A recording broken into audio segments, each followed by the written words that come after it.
할렐루야. 이렇게 또 화창한 날씨에 우리 젊은 교회에 와서 말씀을 전하게 돼서 아주 기쁩니다.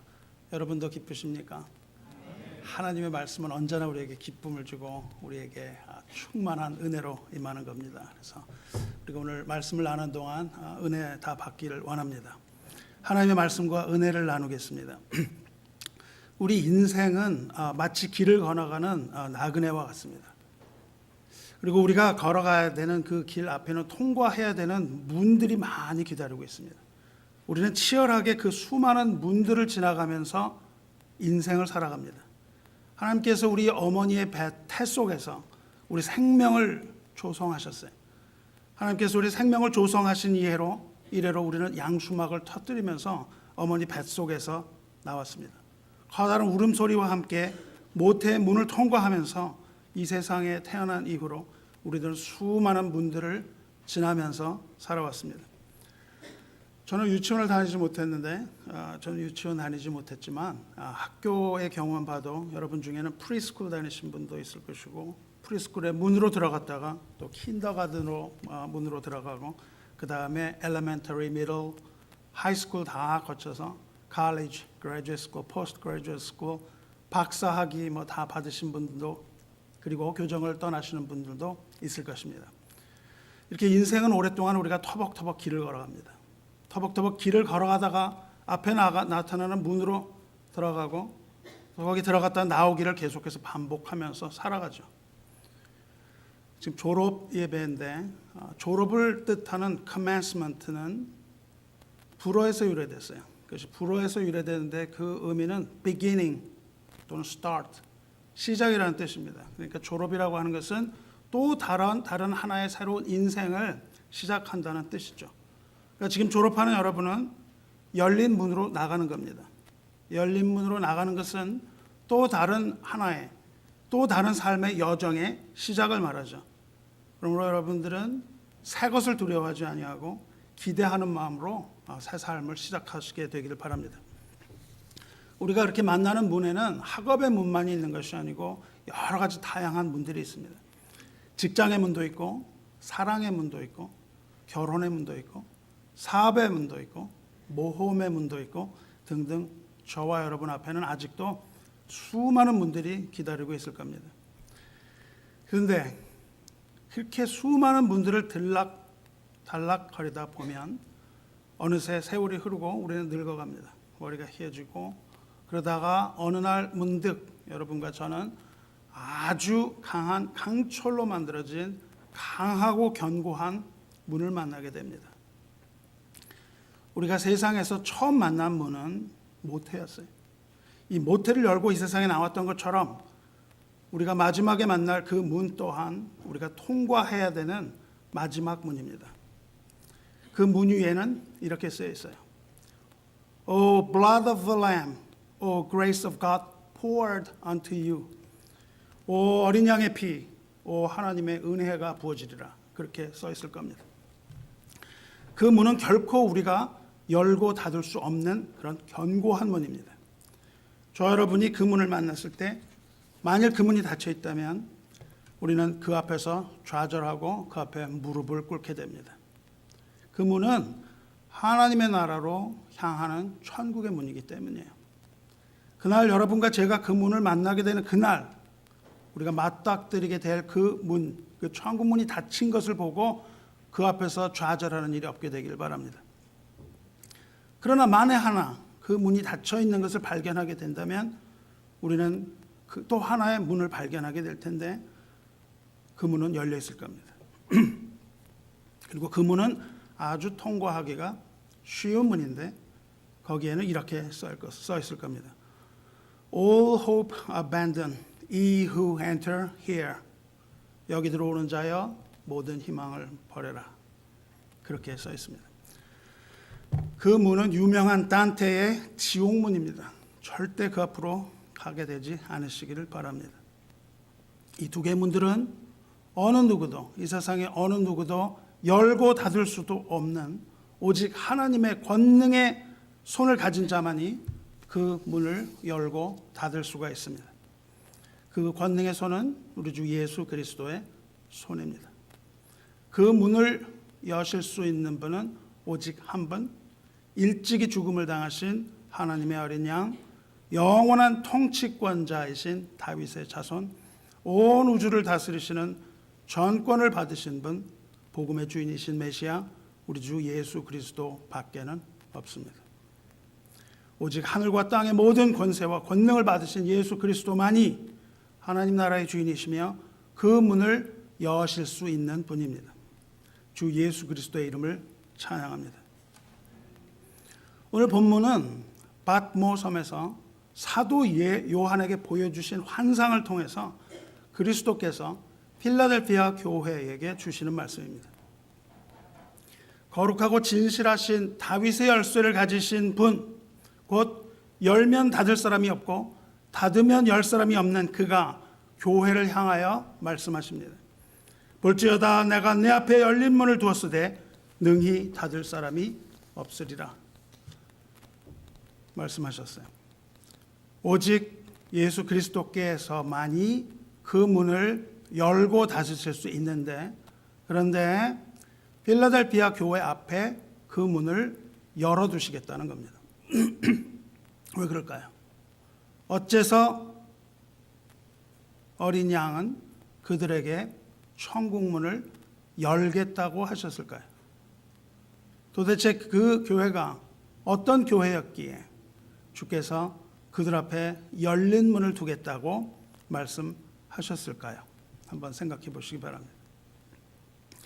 주님께서 이 계시록을 통하여서 소아시아에 있는 7 교회의 말씀을 전하셨는데, 거기에는 책망과 칭찬이 있었습니다.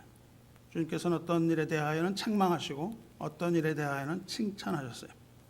그 중에 이 필라델피아 교회는 주님의 칭찬을 받은 교회입니다. 그들에게 주어진 첫 번째 칭찬은 8절 말씀이에요. 그들이 주님의 말을 지켰다는 겁니다. 그들에게 주어진 첫 번째 칭찬, 그것은 그들이 주님의 말씀을 지켰다는 거예요. 필라델피아 교회는 주님이 주신 말씀을 소중히 여겨서 그 말씀을 지킨 교회입니다. 이 계시록이 쓰였던 당시는 로마의 박해가 극심했던 시대입니다. 예수 그리스도께서는 12제자를 두셨는데 그 12제자 중에 사도 요한을 제외한 11명의 제자들은 모두 박해를 받고 순교당했습니다.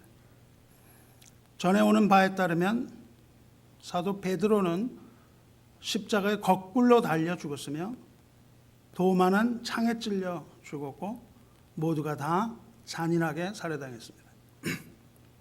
오직 예수의 사랑하는 제자 사도 요한만이 늙을 때까지 죽지 않고 살아남아서 백발 노인이 돼서 이 계시록을 집필한 겁니다.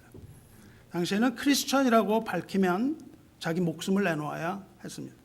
자기 목숨과 자기의 신앙을 바꿔야만 했어요. 그와 같은 시절에 필라델피아 교회 성도들은 주님이 주신 말씀을 지켰다는 겁니다. 지금 우리는 잘 상상해 가지 않지만 그것을 우리는 잘 묵상해 볼 수 있어요. 그들은 주님이 주신 말씀을 지켰고 그의 이름을 부인하지 않았어요. 주님께서는 지금 그것을 칭찬하고 계시는 겁니다. 사도 요한의 제자였던 서머나 교회의 주교 폴리캅의 이야기가 있습니다. 로마 군병들이 그를 붙잡아서 장작 더미 위에 이렇게 묶어놓고 협박하며 예수의 이름을 부인하고 그 대신에 로마 황제를 주라고 부르면 살려주겠다고 회유했습니다. 그래서 폴리캅이 이렇게 대답을 해요. 폴리캅이 그 당시의 나이가 86세로 알려져 있는데, 지난 86년간 내가 그를 섬겼는데 그는 한 번도 내게 부당한 일을 하지 않으셨다. 그런데 어떻게 내가 나를 구원하여 주신 나의 왕을 모욕할 수 있겠는가?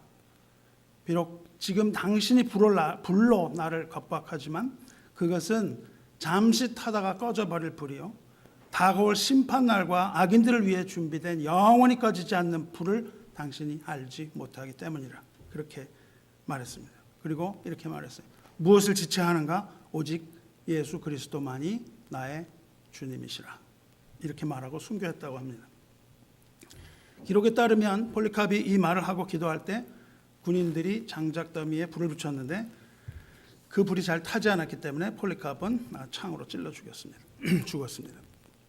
폴리카브뿐만 아니라 필라델피아 교회의 모든 성도들 또한 예수 그리스도의 이름을 부인하지 않았던 모양이에요. 주 안에서 형제된 우리 로드아일랜드 중앙교회 성도 여러분, 주님의 날이 가까이 왔습니다. 역사는 지금 계시록 당시의 상황으로 급박하게 치닫고 있어요. 겉으로 보기에 세상은 평온해 보입니다. 오늘도 날씨가 아주 좋고 맑아 보여요. 그런데 사실은 성경의 입장에서 보면 지금처럼 악한 세대가 없었다고 해도 과언이 아닙니다. 지금의 상황은 도덕적인 관점과 윤리적인 관점과 사회적인 관점에서 뿐만 아니라 영적으로 아주 암울한 시대입니다. 이 모든 것들이 다 마지막 날을 향해서 곤두박질 치고 있어요.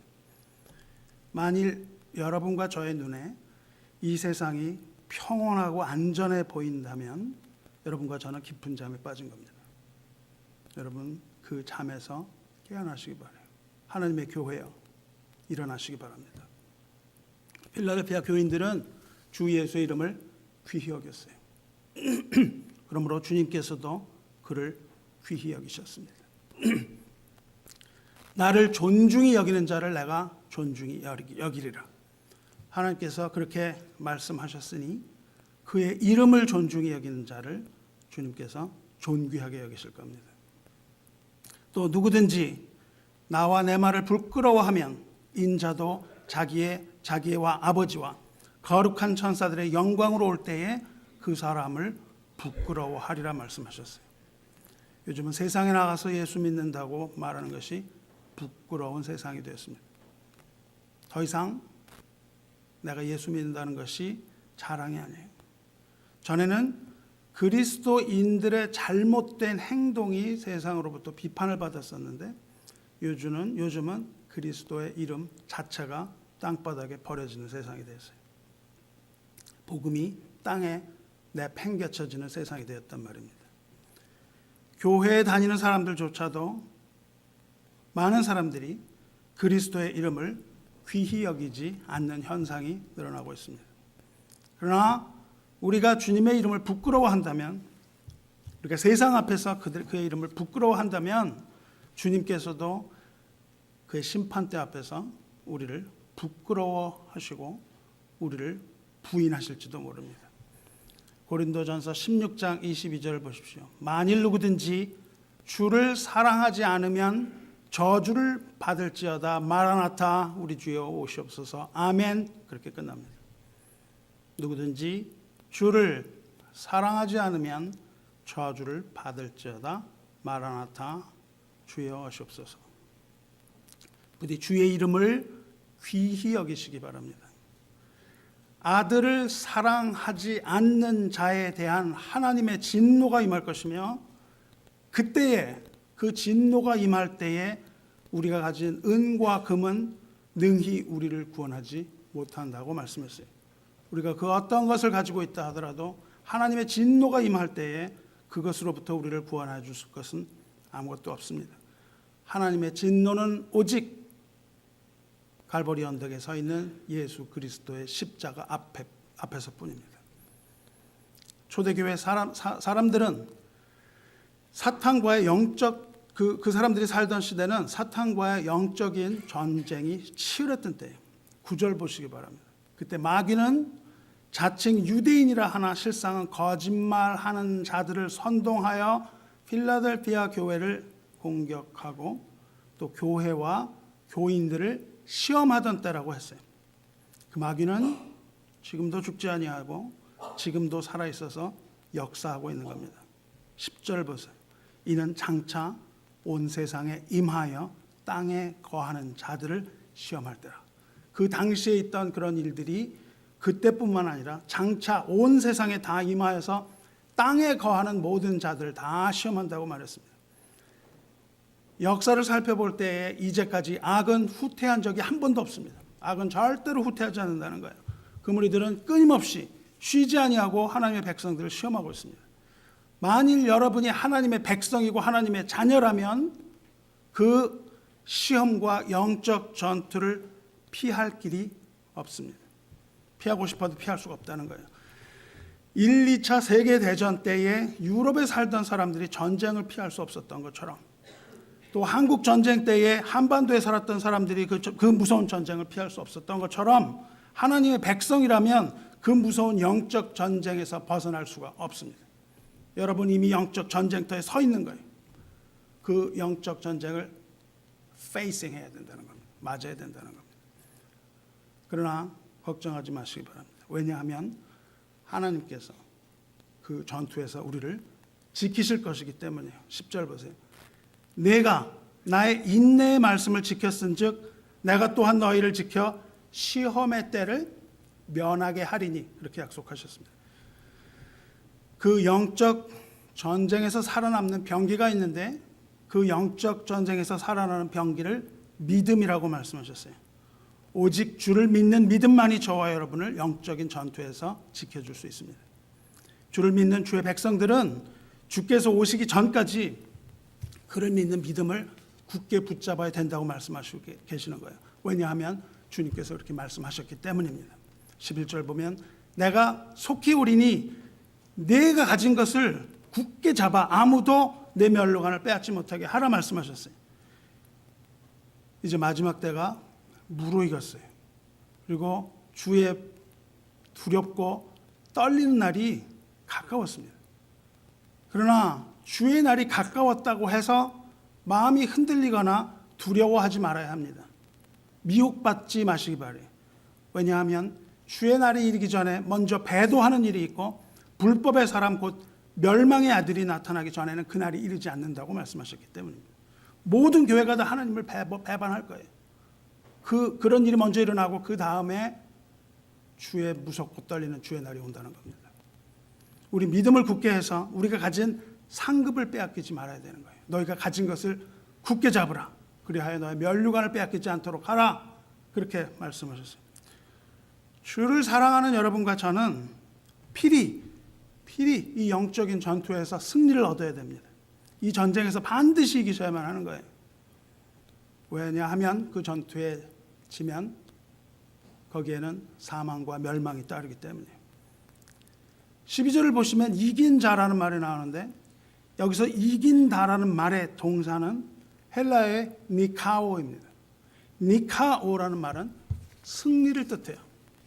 원래는 그리스 신화에 나오는 니케라는 여신의 이름에서 유래했는데 그것을 따라서 스포츠 회사 나이키가 이름을 지었어요.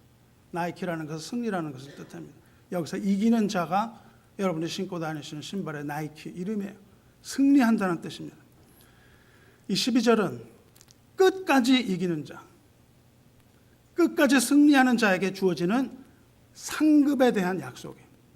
끝까지 이기는 자에게 이러이러한 상급을 주겠다고 약속하셨습니다. 이기는 자에게 주어지는 상급. 이기는 자는 하나님 성전의 기둥이 될 거라고 말씀하셨어요. 이기는 자는 하나님의 성전의 기둥이 되게 하리라 말씀하셨습니다. 그러므로 그는 결코 거기에서 나갈 수가 없게 되는 겁니다. 기둥이 된다는 말은 그 성전 자체의 구조물이 된다는 뜻이에요. 그 구조물이 되어서 그 성전을 받들게 되며 성전의 완전한 일부가 된다는 뜻입니다.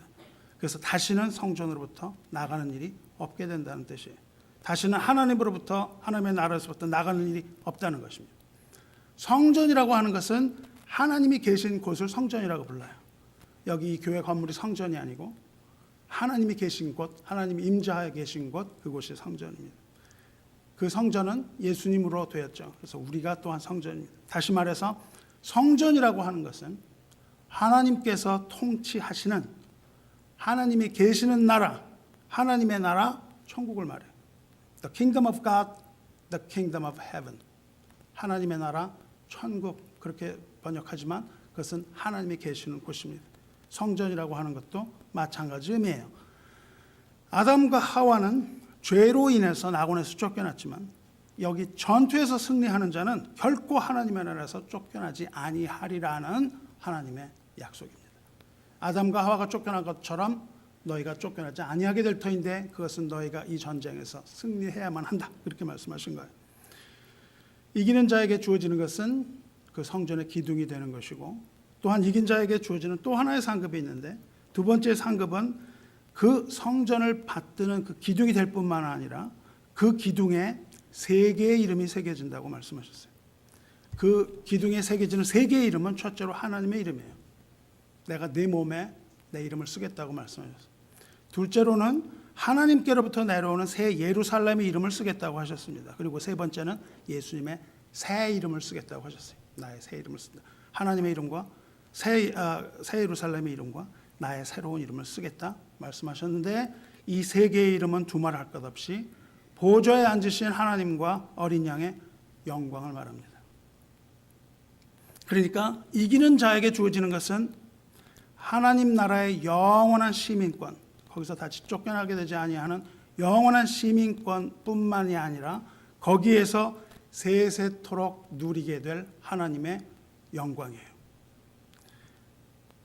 우리가 다 천국에 가길 원하는데, 하나님의 나라에 들어가길 원하는데, 그 천국은 해와 달이 소용없는 곳이라고 말했습니다. 왜냐하면 거기에는 하나님의 영광이 직접 비친다고 말했기 때문에. 우리가 가게 된 하나님의 나라에는 하나님께서 직접 비치시는 곳이고 하나님의 영광이 비치는 곳입니다. 주 안에 있는 모든 자들은 승리하여서 그 속에서 영생을 누리며 하나님의 영광을 영원토록 찬양하게 될 것입니다. 그것이 바로 오늘 보여주시는 계시록의 말씀이에요. 처음 질문을 다시 하겠습니다. 왜 하나님께서 이들에게 그 문을 열어두셨겠습니까? 왜 하나님께서는 필라델피아 교회에 그 문을 열어두셨냐고요? 그 답은 9절에 명백하게 나와 있습니다. 거짓말하는 자들 중에서 며칠 내게 주어 그들로 와서 네 발 앞에 절하게 하고 내가 너를 사랑하는 줄을 알게 하리라. 그렇게 말씀하셨어요. 영적인 전쟁, 이 전쟁, 우리가 이겨야 할 이 전쟁은 그리스도께서 이미 승리하신 전쟁입니다. 왜냐하면 하나님께서 그 대적을 사로잡아, 우리가 거기서 맡게 될 그 대적이 있는데 그 대적을 사로잡아서 우리 앞에 무릎 꿇게 하고 우리에게 절하게 한다고 말씀하셨기 때문에, 대적과 전투를 하고 있는데 그들이 그 앞에 와서 무릎을 꿇고 절하게 하리라, 그렇게 말씀하셨어요. 승리했다는 뜻이잖아요. 왜 그렇게 하셨습니까? 왜 그들을 무릎 꿇게 하고 승리를 얻게 하시고 그들 앞에 천국문을 두셨습니까? 주님께서 약속하신 것은 너희가 이기게 될 것이고 너희가 승리하게 될 것이고 너희 앞에 있는 문을 내가 열어두리라고 말씀하셨는데 왜 그랬냐고요? 도대체 필라델피아 교회가 뭘 잘했기 때문에 그렇게 열어두셨겠습니까? 주님께서 그것을 열어두신 것은 그들이 무엇을 잘했기 때문이 아닙니다. 사실 그들은 아무 보잘것없는 사람들이었어요. 아니, 아무 능력도 없는 사람들이었습니다. 8절을 보시면 내가 내 행위를 아노니 내가 작은 능력을 가지고도 내 말을 지키며, 그렇게 되어 있습니다. 내가 내 행위를 아노니 내가 작은 능력을 가지고도 내 말을 지키며, 그렇게 말씀하셨어요. 여러분 여기 계신 개역 한글에는 작은이라고 안 되어 있고 적은이라고 되어 있을 거예요. 새로운 번역은 작은이라고 바꿨는데 그것은 뭐가 조금 있다 그런 뜻이 아닙니다. 우리 영어 번역할 때 a little 그러면 약간 있다고 하는 긍정적인 표현이에요. a little 그러는데 여기는 a little이 아니고 없어요. little이라는 것은 부정적인 표현이에요. 거의 없다는 겁니다. 아주 없다는 뜻이에요. 그러니까 다시 말해서 예수님께서 말씀하시기에는 너희에게 능력이 거의 없으나, 그렇게 말씀하셨습니다. 너희에게 능력이 거의 없으나 그럼에도 불구하고 그렇게 말씀하신 거예요. 그렇다면 능력도 거의 없는 이들을 예수께서는 왜 그렇게 후대하시냐고요. 뭐 때문에 이렇게 후대하세요? 그 말씀이 바로 8절에 나와 있죠. 9절에 나와 있죠. 9절에. 능력도 없는 이들을 왜 이렇게 후대하십니까? 9절에 뭐라고 나와 있습니까? 무릎 꿇게 하리니 내가 너를 사랑하는 줄을 알게 하리라 말씀하셨어요. 그렇게 하시는 이유는 그들을 사랑하시기 때문에. 하나님께서는 여러분과 저를 사랑하시기 때문에 그 전투에서 이기게 하시는 겁니다. 우리가 가지고 있는 어떤 힘을 가지고 이기는 것이 아니고 주님께서 우리를 사랑하시기 때문에 이기는 거예요. 여러분, 이것이 복음입니다. 이것이 복음이에요. 아무 능력도 없고 가치도 없는 우리들을 하나님께서 그토록 사랑하셔서 그 아들을 주시고 그를 믿는 자마다 영생을 얻게 하신 것, 그리고 우리 모두 다 아버지께로 가게 하신 것, 우리를 하나님의 자녀 삼아 주신 것, 그리하여 그 전쟁에 이기게 하여 주시는 것, 이것이 바로 복음이에요. 이것이 바로 하나님의 사랑이며 예수 그리스도의 복음입니다. 복음에는 하나님의 의가 나타나서 지옥문을 흔드는 권세가 있습니다. 천국문을 여는 능력이 있는 거예요. 그것이 바로 복음입니다. 그리고 그 복음의 주인이 바로 예수 그리스도이시며 우리들의 주님이시며 우리들의 구세주이신 겁니다. 말씀을 맺겠습니다. 우리가 살아오는 동안에 수많은 문들을 통과해 왔던 것처럼 이제 졸업하는 여러분과 또 졸업하지 아니하는 우리들도 이제 새로운 문으로 나가게 될 겁니다. 그렇게 새로운 문으로 나가게 될 때 그것은 전혀 다른 세상이 될 것이며, 그것은 또한 그 문을 나서는 자들에게는 많은 위기와 도전이 찾아오게 되는 겁니다. 여러분은 영적으로 그 전투를 피할 수가 없습니다. 그러나 승리를 얻으시게 되길 바랍니다. 영적 전투에서 어떻게 승리를 얻습니까? 영적 전투에서 승리를 얻는다는 것은 예수 그리스도 안에 있는 것을 뜻합니다. In Christ. 예수 그리스도 안에 있을 때에 승리를 얻게 되는 거예요. 왜냐하면 예수님께서 이미 승리를 하셨기 때문에 그 안에 있는 모든 자들이 다 그와 함께 승리를 얻게 되는 겁니다. 하나님께서 우리를 사랑하셔서 그리스도를 주시고 모두 그 안에 다 품으셨어요. 그러므로 우리가 그 안에 있으면 우리는 승리를 얻게 되는 것이며 우리는 하나님의 백성이 되는 것이며 우리는 하나님의 자녀가 되는 겁니다. 예수 안에 있으면 승리를 얻습니다. 세상에서 사탄을 이길 수 있는 힘은 없습니다. 세상에서 사탄의 사탄을 이길 수 있는 힘은 오직 예수 그리스도와 그의 교회뿐입니다. 그 외에는 마귀를 이길 수가 없어요. 그러므로 우리는 예수 그리스도를 떠나지 말아야 하며 교회를 떠나서는 안 됩니다. 부디 예수 그리스도를 떠나지 마시고 그의 교회와 함께 질서정연하게 대우를 갖춰서 하나님의 군사로서 믿음과 충성과 인내로서 영적인 승리를 얻으면서 또한 우리 모두 다 천국에서 승전가를 부르면서 다시 만날 날을 기대합니다. 주님의 이름으로 축원합니다. 기도하겠습니다.